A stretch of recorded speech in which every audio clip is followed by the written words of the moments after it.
Hi, welcome everybody to today's Pursue Your Spark podcast. And I am so excited to have an amazing woman here with me today. And her name is Lorraine C. Ladish. And if you have not come across her, I want to share something about who she is and what she does. Lorraine is a journalist, a mom, a social media enthusiast. She's a bilingual author, and she wrote and published almost 20 books. Among them, you have Tu Mejor Edad, and most recently, Reach, from single mom on welfare to digital entrepreneur. Lorraine is the owner and founder of Viva 50 and the Flawed Yogini. Welcome to the show, Lorraine. Thank you so much for being here. No, it's my pleasure, always. And we're just going to go right into it. Guys, we just talked about when you see the video, Lorraine is in her bedroom and she said, ask me. So why is she in her bedroom?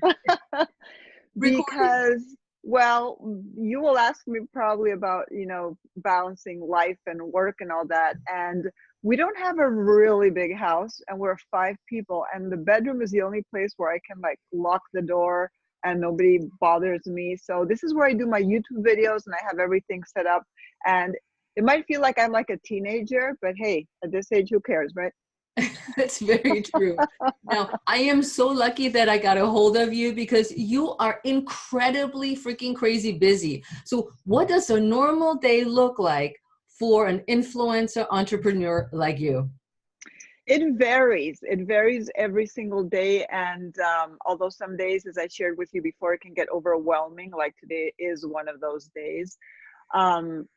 Usually, I always work my way around yoga. So for me, yoga is very important. So I plan my yoga for the week and then I work around that. Some days, well, I try to divide my week in, for example, tasks like social media, programming the social media, creating content, taking pictures. Like if I have to take pictures, I'll do my hair, my makeup, and today we'll take advantage and take pictures for sponsored posts and for Instagram. Other days are devoted to signing contracts, sending invoices. And the thing is that in the middle of all this, what makes it a tiny bit overwhelming is that at the same time, one of my kids might come and then I have to take them to the doctor and then I have to continue working. And then the other one has a Christmas performance and then I go there and then I get home at 10 and then I continue working.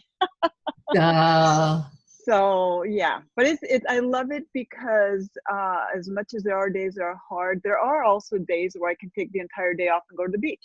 Yeah. We talked about this before when we had a set up for our interview, that as much as we work hard as entrepreneurs, and sometimes an entrepreneur's life is not just 4 hours a day, but we can decide there's no boss that tells us you have to sit on your butt ski from 9 to 5, or you have to just sit there if you have nothing to do or you're not creative.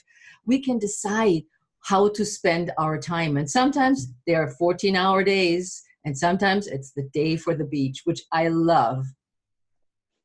That is so true. And, I was thinking this morning actually, because you know how some days you feel created and some days you just don't. Yeah. So I think it was Friday that I had a full day of just pumping out content and meeting deadlines and stuff. The weekend was actually devoted to organizing the office and space and things. And then by Sunday night, I had to write something else and my brain just wasn't working. Yeah. And I didn't do it. And it's just, some days you just don't have the juice. But if you go to an office, you are forced to do things that you might not be ready for. Yeah, very true. Now, let me add, people may not know where you live, and I love Sarasota, Florida. It's by far one of my most favorite places in Florida. So, it is a beautiful place. It's relatively small. It's not a big city. We have beautiful beaches when we don't have red tide. We had a really bad red tide this summer, unfortunately. And that meant that we couldn't go to the beach for health reasons. But other than that, it's a town where I can create a lot because it's so easy to live in a small town. My kids walk to school. It's a 5-minute drive everywhere. And again, for a creator, that's great because I'm not distracted by what goes on in a city, for example. That's true. Now, you grew up in Spain, and I was always curious, where in Spain? So I was born in Madrid, Spain, and at 5 months old or earlier, I was brought to Pittsburgh, Pennsylvania, lived here in the United States, and then at 5 went back to Spain and mostly lived in Madrid. But I also lived when I was older in Malaga, Valencia, Barcelona, and Sevilla was the last city I lived in before moving to the States 14 years ago. And my daughters were born there, so I have a very special place in my heart for Sevilla, Spain. Now, I want to intermingle that a little bit because one of your daughters gave you a fabulous gift that had to do with Spain. Share that. I just loved hearing the story. So my 17-year-old daughter, who last year we had a rough year, and this year she surprised me by using the money that she was going to buy a car with. She is saving that money, and she surprised me with a ticket to go to Spain. And we are both going in February for 10 days. And for me, it was not only I cried my eyes out and I shared it on social media, because it wasn't only that I haven't been in Spain for 10 years. It's also because my daughter saved her hard-earned money and knew that it was hard for me, not financially as much as emotionally, to go to Spain. So I was very touched, very touched. I saw that when you shared that, I was like, oh my God, I just want to kiss your face for being so awesome to you. Oh, she's, it's funny because you raise kids and they, there's tough times, and I was a very difficult young person. So, it's great, and then it's difficult, and then something like that happens and nothing else matters. And it's great. Yeah. So let's go back in time, because you wrote your first book when you were 30. What happened then? Yeah. What compelled you to write the book? That I was turning 30. Exactly that. So I was 29 when I wrote it and 30 when it was published. And the thing was that I grew up with mental illness, with depression, with anxiety, with an eating disorder that almost killed me. I have a family history of mental illness. My sister was, I was going to say she was an alcoholic. She was not into alcoholism, but she was addicted to alcohol. Now she's in recovery. Anyway, so all of this affected me when I was young a lot, and it interfered with my studies. I didn't finish college, for example. And so in my 20s, I was still confused. I knew I wanted to be a writer, but I couldn't, it seemed like I could not bring myself to write anything of consequence. Nothing, I wanted to write fiction, but nothing was coming out. So one day I find myself saying, okay, I'm 29. I want to do something really important for me before I turn 30. And that thing was writing a book and publishing it. And then I realized, you know what? There's a book that's begging to come out. It's not the book I want to write, but it's the book that I need to write. And it was the book about my eating disorder, which lasted years, like 20 years. It continued after the book was published. But somehow the feeling of having done what my grandfather, my father had done, they are both authors. My grandfather passed away, but he was a writer. My dad's a writer too.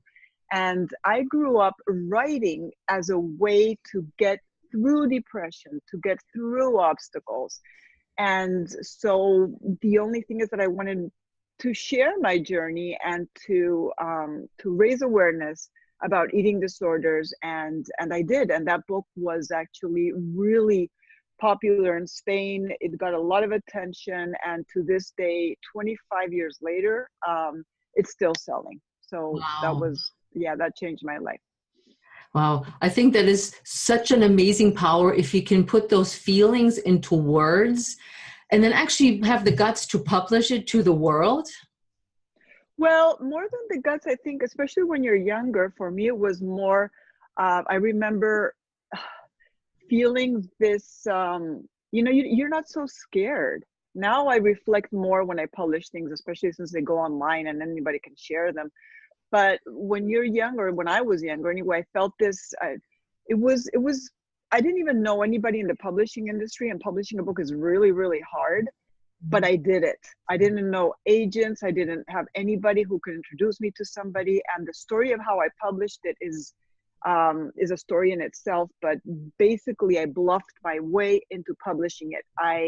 Just very briefly, because I would love people to know that even when something seems really, really hard, I got myself on national TV and on national press by telling media that I had written this book about my eating disorder. And then they invited me to their TV program. And then I would send a fax, because it was the years of fax, to the publishers that were considering my book, saying, I'm going to be on TV tonight.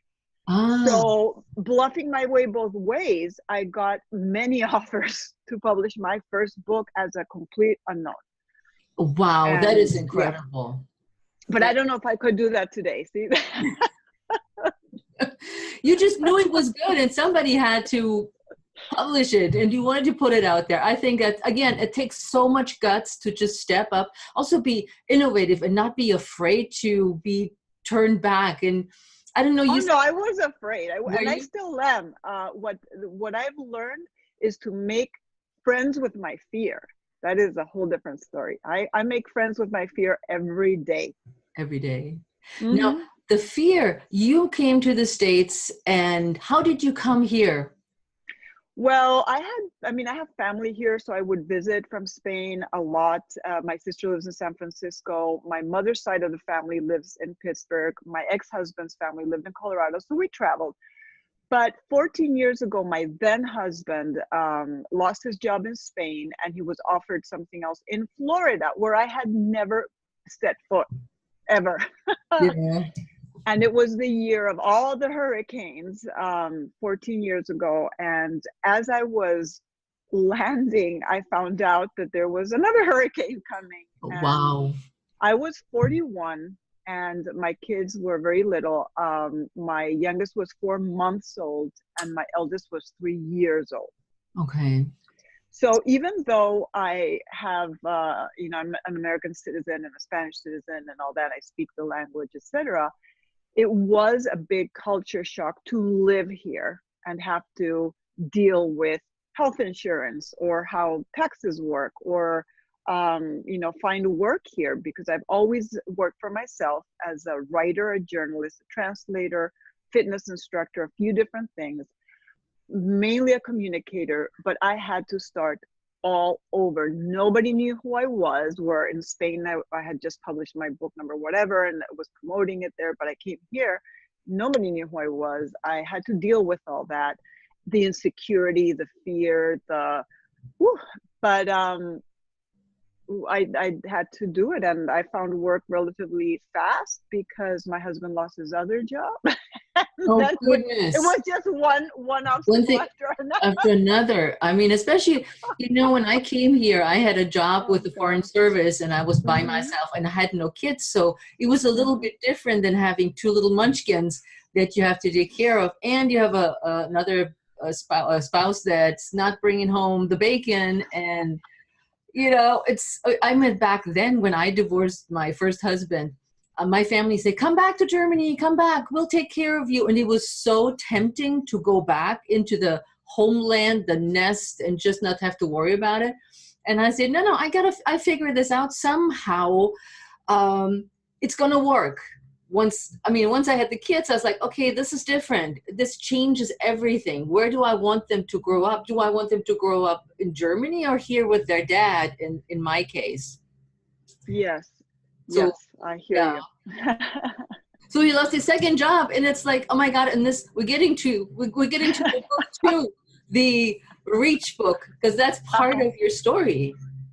Yes, and it's a book. Reach. The subtitle is From Single Mom on Welfare to Digital Entrepreneur. Is the only book that I published by myself with no publisher.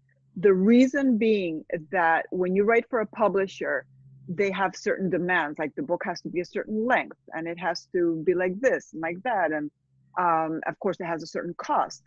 And I just wanted, because when I go to speak at conferences and people ask me, well, how did you, get back on your feet when you lost everything? I just wanted to be able to say, you know what, the book is free, or once in a while, because Amazon doesn't let you do it all the time, or has a very low cost, and etc. And it's the only book I did just honestly to give it away. I don't want to make money with it. It's so yeah, when I was 45 and my husband, goodness, it sounds like he lost every job. If he sees this, anyway, but it did happen. The recession came. Life The recession happened. Our marriage was not okay. When we came from Spain, I was already, I almost didn't come. But our kids were little, and I did, want to try to give it my all. I came from a broken family, and that marked me heavily, because the way my parents, who were very young, dealt with a divorce was possibly not what I would have done or what I did when I was older. So I was adamant about hanging on to that marriage for the sake of the kids as long as I could. But there came a moment where I realized at 45, when suddenly we have no income, he has no income, I have no income, because as a journalist,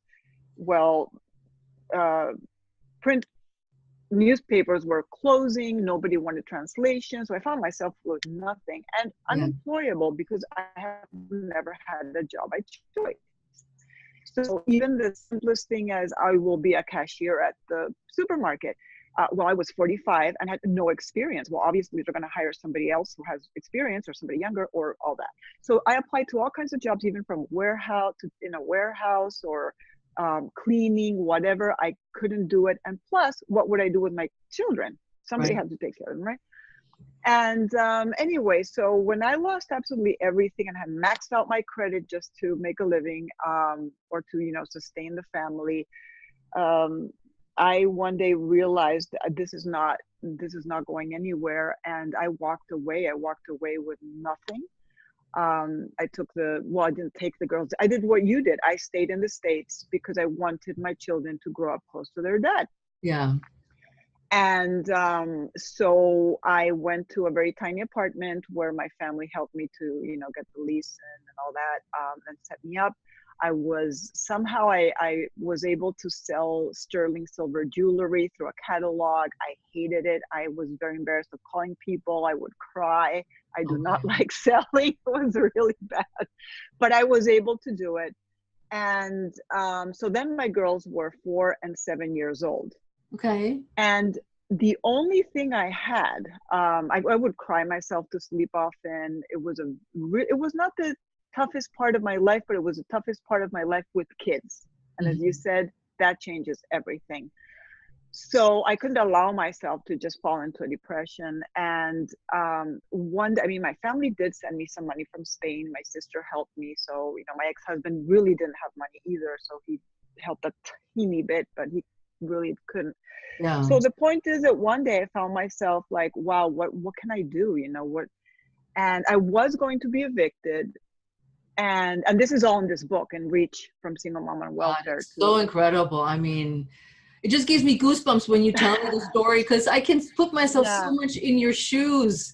Because it's like when you said your kids were 4 and 7, I went through a big separation and no money when my kids were 4 and 7. So, you just want to run away, hide your head in the dirt, or do something, but you can't. And the funny thing is that the girls now remember that time with fondness. I'm like, are you serious? And they're like, yeah, you used to take us to the free movies or the dollar movies, and we went to the park and we did free things, because I couldn't take them to places where we had to spend money. Yeah. But we had no TV. I mean, I didn't care about TV, but we didn't have it because, couldn't pay the cable or whatever. So they just watched DVDs in Spanish because I wanted them to learn Spanish. But they remember that, and they think it was great. They only remember that sometimes they're like, you did sleep a lot, and that was probably because I couldn't get out of bed in the morning on a weekend. But the point is that I was very depressed at one point, and I couldn't pay the rent. My family really couldn't send me more money. And I realized that I did have something that I could sell, and it was a box of jewelry with the jewelry that had been given to me since I was a kid. And that included like a ring that my grandfather was wearing the day he died, my wedding rings, I don't know, things that they had given to my kids when they were babies, a lot of things that meant something to me. But I took them to the jewelry, and I did it in 2 steps, and it was painful because in Spain you go sell jewelry, they weigh it, and here you go, your money. In the United States, they take a picture of everything, they make sure it's gold, they weigh it. So that took like 3 hours. Oh my And God. my little girl was looking at all the jewelry in the store and all happy, and I was anguished because I was giving away like parts of my life and my family and remember, memories. And so the man gave me a check. I'm still friends with him on Facebook after 10 years. Oh And my God. yeah, a lot of those people are still in my life in somehow. And so he handed me a check, and that was barely enough to cover the rent, and I kept on going. And another thing that happened, and that's what really made me kind of move forward, was that somebody I met at a dance studio, because I did take care of myself in that time. She found out that I had sold the jewelry and asked me, how much did they pay you? And I said, well, whatever, did they pay you good money? And I said, I don't know, I paid the rent with it. And she said, well, come home, I have something for you. I didn't know her very well. She was a school teacher, younger than I was, and very nice person. But she brought me a box, and in the box were the rings, the engagement ring and wedding ring of her 2 failed marriages. And she had been saving them to give to someone. And she said, that someone is you. Oh And my God. please keep them and sell them to feed your daughters. And that night, it was night, and I went home. I drove home crying in the rain. I Oh. will never forget the drive back, but I was crying of knowing that there are good people out there. And I thought, if these people who are, I don't know, the teachers who would give my kids clothes, or, they put us on the Christmas charity gift charity list. And so I thought, I cannot let them down. They believe in me. I need to believe in myself. And that was the beginning of a lot of different things that led to me basically taking my skills from paper to online, and eventually making a really good living compared to what I have, more than I've ever made in my life. So As where online. did the yogini come in, the flawed yogini? So I've always run well, first of all, I started yoga and running when I was 12 because I was a very peculiar child. Okay, 12 running, I can see yoga, all right.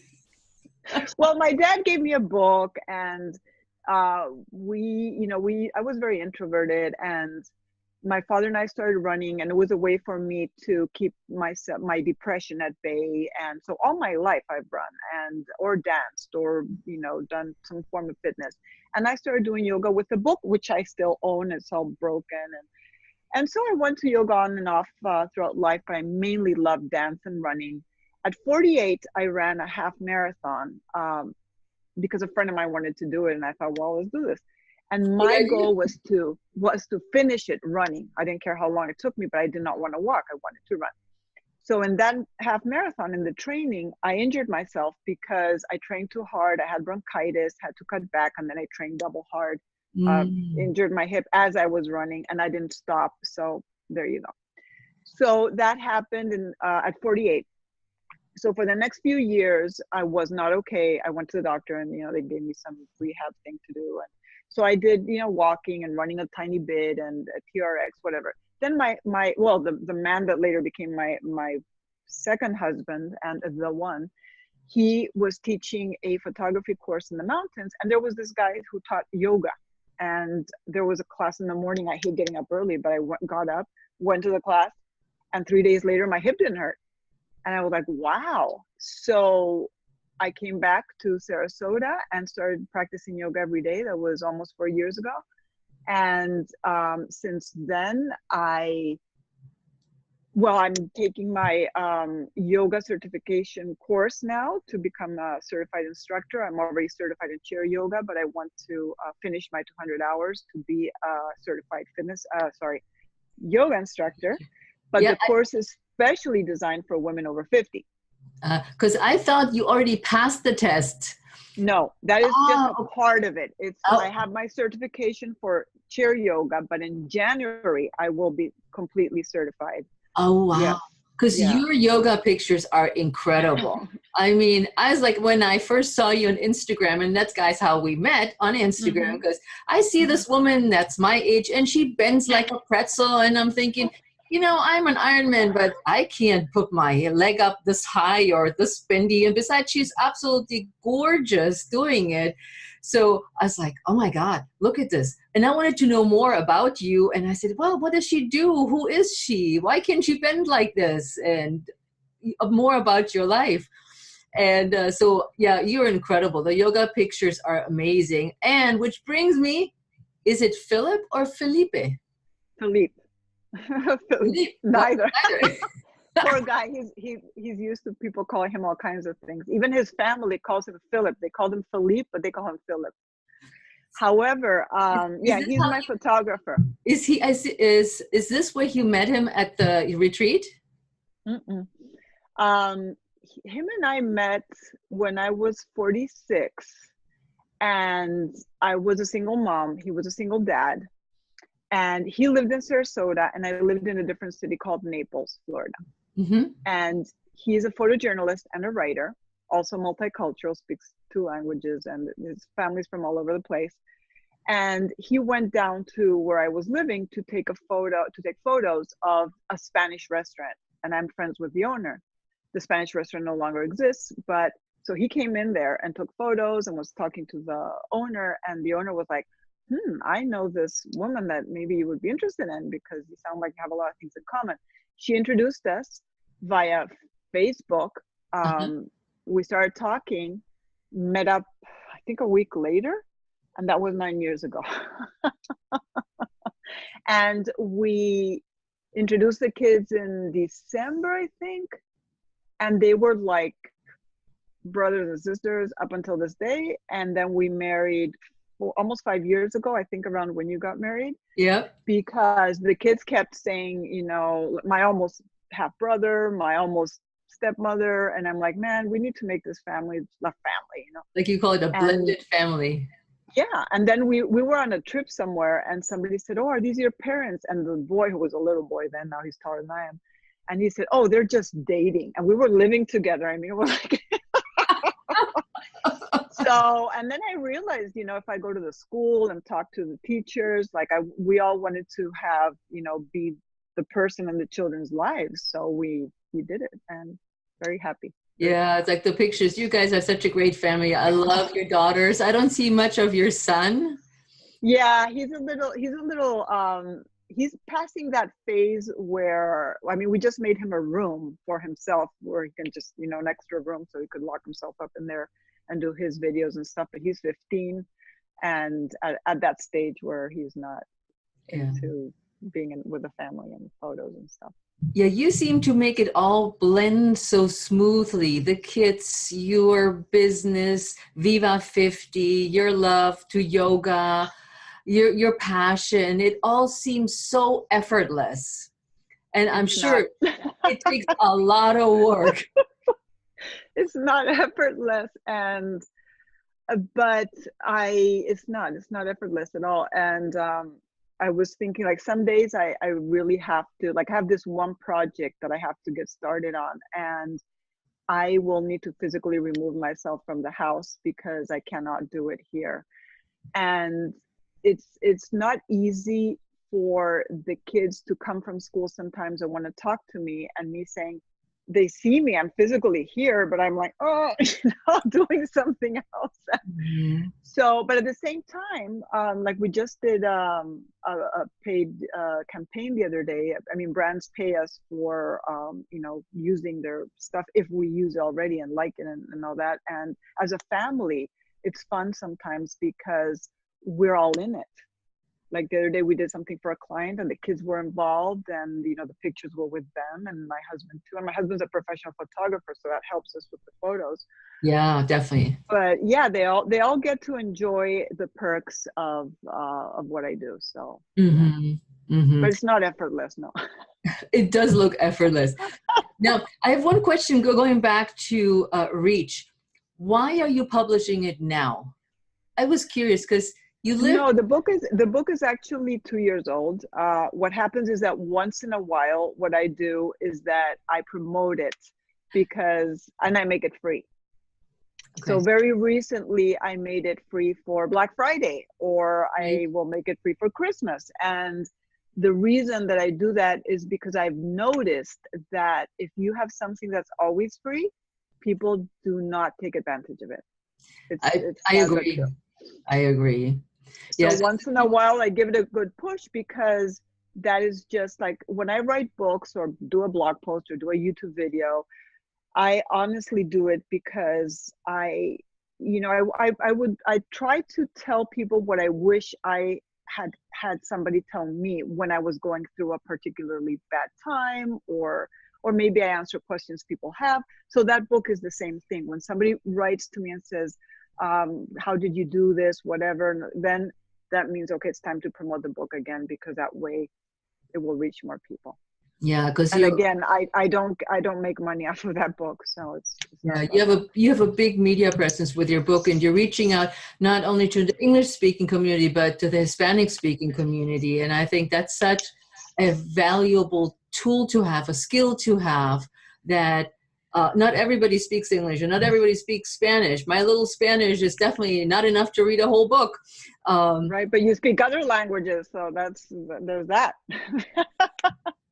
What would you say, with all your books and the message that you spread through all the social media, what is a message that you try to relay to other women? What is it that Lorena would say to you? Well, and this is the subject actually of my next book, and of what I'm going to speak about at a conference, Out Summit, in March, is that people who know me think that I'm really prolific and disciplined and this and that. And I tell them, no, I am not. I am simply somebody who learned how to take advantage of her flaws. We all have them, and put them to good use. And the easiest one to explain is that I have a compulsive and addictive personality.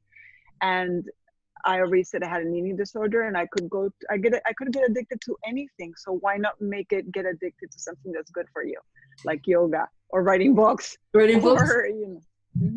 Oh, so I would say, find what your weaknesses are, what you think they are, and see how you can redirect them to turn them into an asset.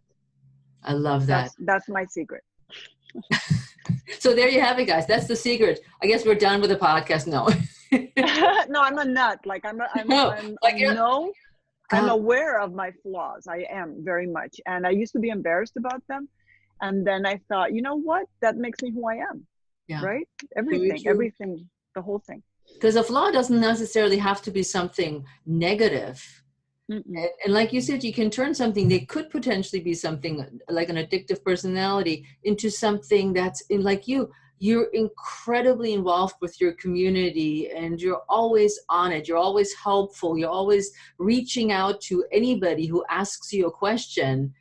And that's how I got the guts to ask you to be on my podcast. Because I was like, she's so famous. Oh my God. Oh, no. Will she come on my podcast? And you, I don't know what it was, but you said something your dad said, unless you don't know until you try, or something like this along those lines. And you said, yeah, embrace your flaws, or embrace what you love doing. And that was. Yeah.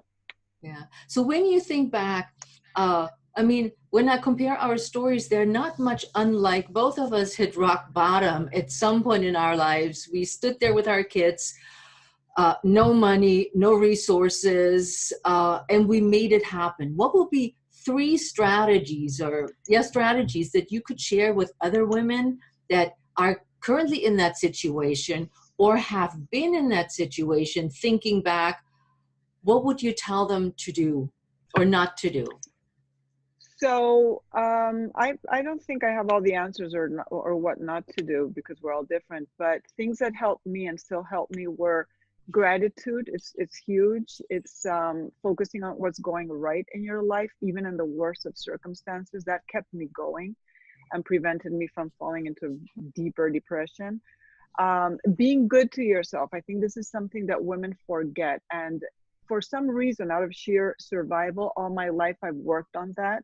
Even when I was super broke, at that point, I went to dance classes that I think were $40 a month. And maybe that was $40 or something that I didn't pump gas or something else.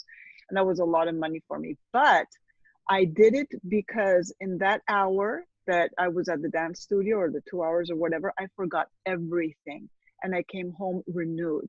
And not only that, it also put me in touch with people who were able to help me by giving me work or giving me those jewels or whatever. You know, it was, so do not forget to take care of you. It is not something that is frivolous. It is a necessity. And I tell this to my girls all the time: take care of you.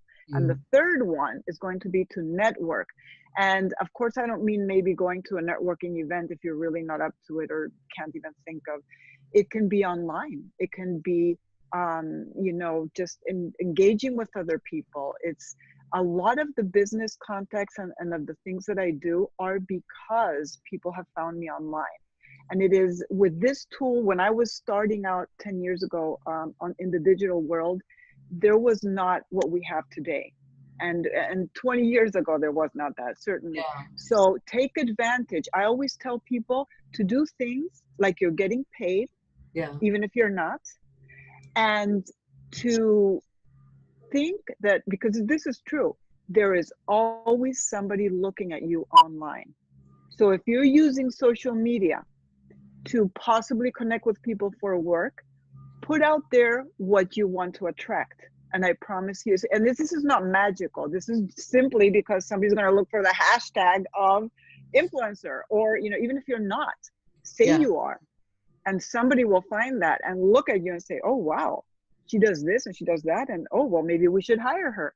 And it's not ludicrous. It can be true. Oh, that's good advice, because all three things really tie into making you who you are or you want to become in a transition out of a very difficult situation, as you're super depressed and really don't know where does the money come from, what gonna do, I can't afford clothes for the kids, and whatever it is.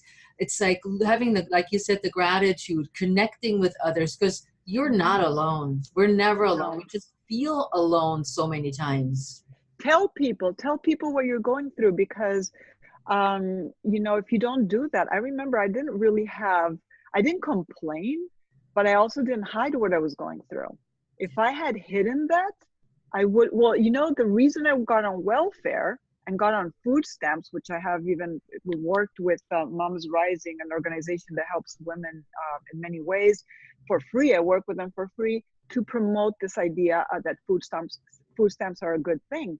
And I got on that because a friend of mine said, why don't you apply to food stamps? And I thought they were for poor people. And I was poor, but I didn't realize it until somebody else told me.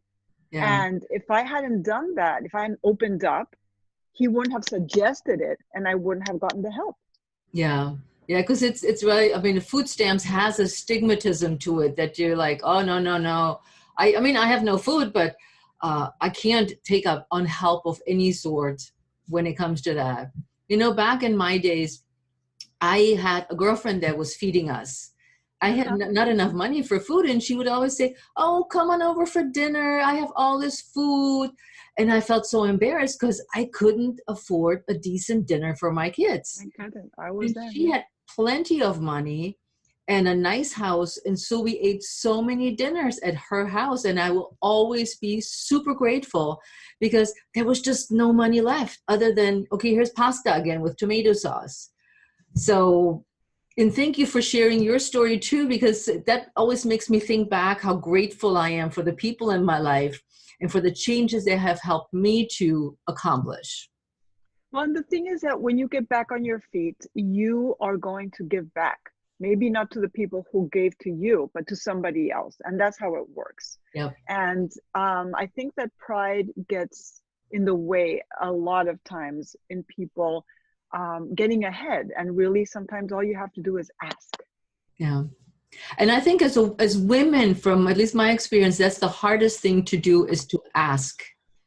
We think that people should see how horrible we feel, or we don't want to show it because we're proud. And instead of just saying, you know what's the worst thing that can happen? They say no. Yeah. And But you know what? People also feel helpful. Like if I have a friend who's in trouble and she asks me for help, I will feel better about myself being able to be of service to her. But yes, if I don't know what she needs, I cannot, do anything because I don't know what's going on. yeah, And I think it's also how you say it. It's kind of owning the story and being unapologetically you. We all have ups and downs, and that's fine, and that's part of life. And there's absolutely nothing wrong with that. And so I think maybe because I've always worked for myself, and income comes and goes, and there's this and there's that, I don't think I was embarrassed. I don't think I was embarrassed. I was just I don't even know the word. It was like I couldn't see hope, or I was, but it was not, there was no shame. I remember being at the supermarket, and I had my food stamps card, and the guy said to me, "Would you like to donate to the needy?" And I said, "I can't this year, I'm the needy." And I showed him my card, and he looked all embarrassed, and I was like, because I could see women behind me or in front of me, because it was a time that a lot of people were in trouble who also had the card, and they were trying to hide it. And I was like, "Here's my card," with the American flag on it. I didn't care. I good. didn't care. Yeah. So when can we expect your new book out? I don't know. Okay, fair enough. When I find the time to physically remove myself from the house and get working on it, that is a big challenge when you're making money doing other stuff, and then you have to carve in the time to do something you are really passionate about. I'm not gonna lie, it's hard. It's hard. Yeah. So So yeah. how can people find you? Where can people find you? Everywhere. Everywhere. Online, if you Google Lorraine C. Ladish, which C is, I want to honor my dad's part of the family, is my Spanish name, Carbonell. Oh, Lorraine C. Ladish, that's why I keep it as you a keep it. I C. noticed that. Yeah. Yeah. So, and Ladish is my mother's maiden name. But anyway, the point is that you can find me anywhere, Lorraine C. Ladish, on Twitter, Facebook, Instagram, YouTube, anywhere. And the Flawed Yogini. Also, yeah, that's also everywhere. And that I started when my grandmother died this summer, but she died at 101, so it wasn't like she was super young. Yeah, but it was still very emotional for me, because my grandmother raised me instead of my mother. So, but like, she was the person I was with all my life from a very young age. So when she died, even at 101, her head was fine. But because she had grown afraid of going outside, because she fell a couple of times, her legs were not okay, and she had a certain, things that were wrong with her, that my father later said, I should have told her to walk, I should have told her to do this and that and the other. And I was taking a nap, and I woke up, and I thought of the Flawed Yogini, and that that's when I signed up for being a yoga teacher. But I don't want to be a yoga teacher to teach people to do the crazy poses I do. That's easy. I mean, it's easy to teach able-bodied people. It's easy to teach people who want to do those crazy things. Yeah. But what's more difficult is to teach people who are in a wheelchair, or who are sitting down all day, or who have multiple sclerosis, or a bunch of other things, and they think they can't do yoga. Those are the people I want to teach. Yeah, I couldn't agree with you more, because like you said, going to yoga class, I hear it all the time, oh, my wrists are not strong enough, or whatever they have, and then they don't go, even though they would enjoy it. And I was like, no, you can do it. You just need the right teacher and the right class. And I saw the wheelchairs in one of your photos from the yoga. And I was like, oh my God, this is so incredible. Reaching out to people that are not as able is key. Absolutely. I agree with you. Well, I have friends who are in wheelchairs, and I know people who would love to do yoga and they think they can't. But one person that inspired me a lot, and I shared it on that handle on the Flawed Yogini, is Pauline Dimitri, who is one of the teachers, and she's 81. 81. And when people tell me, older people than me tell me, oh, and I'm 55, and they tell me, oh, you're so young, that's why you're doing this and that. I say, you know, I'm tired of this. I want to share a photo of Pauline, who's 81 and does the same thing. Yep. And so she should have her own Facebook, Instagram account. I told you that. Yeah, I keep telling her. And the thing is that this woman has survived cancer 4 times. She broke her femur a year ago. And you see her she's not complaining. She's on the mat, you know, and she does say, you are what you think. And I am inspired by her every time I see her. So. Yeah. I mean, Lorraine, we are inspired by you. Absolutely. And I know my listeners will just be blown away. And when they go and see the video of the interview, they will be blown away by your beauty and your kindness. Thank you. Well, just as yours, you see what you are, and you are beautiful and astounding, and everything that you say that I am, I think you are. And would you please say something in your fabulous Spanish accent from Spain to our Latino community? Whatever you want to say. Welcome them. Tell them about the interview or something. Si alguien que está viendo esto habla español, me encanta hablar español, me encanta expresarme español, y solamente decirles que si son bilingües, que utilicen esa capacidad de hablar en 2 idiomas para comunicarse y animar a su comunidad. Doesn't it sound just fabulous? I love listening to Lorraine. So I want to say thank you so very much to take some time out of your so busy life, being out here sharing your experience and your knowledge with us. I love it. Thank you so much, Lorraine. Thank you. As I told you already, this for me is like a vacation. I forget everything. And then now I will have to go back to reality. So this was. And now it's like, you know, when we're talking, I always feel like we could keep just talking and like that. I know. We'll just roll and at some point we're done. So I'll see you out on Instagram or on the other social media threads. Ciao. See you. Thank you.